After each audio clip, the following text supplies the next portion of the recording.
हमरा ससुर जी के बेटा हो लहा बेला हो बदनवा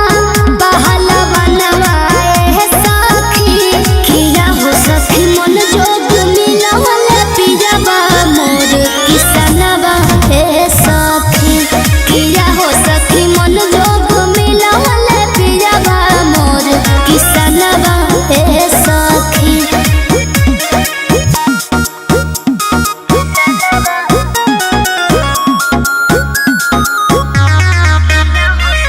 Music by Arya Sharma.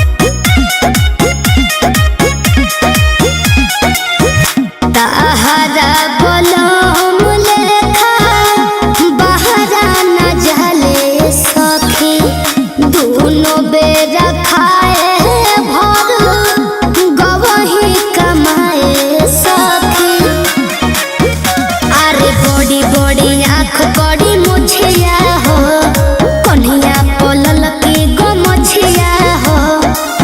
नीक लागस कचरत जब कनवाए सखी किया हो सखी मन जोग मिलवल पियवा मोर किसनवा ए सखी किया हो सखी मन जोग मिलवल पियवा मोर किसनवा ए सखी।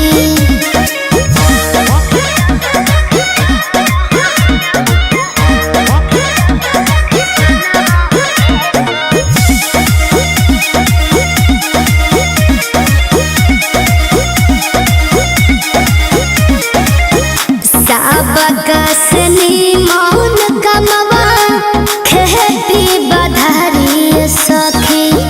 किस्मत से मिलल बारे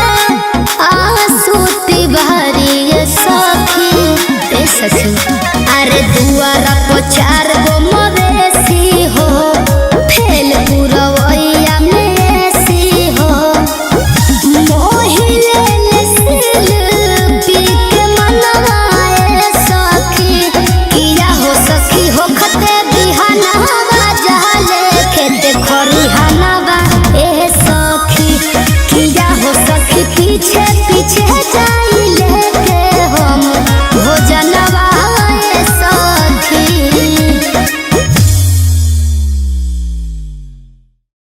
किया हो सखी मन जोग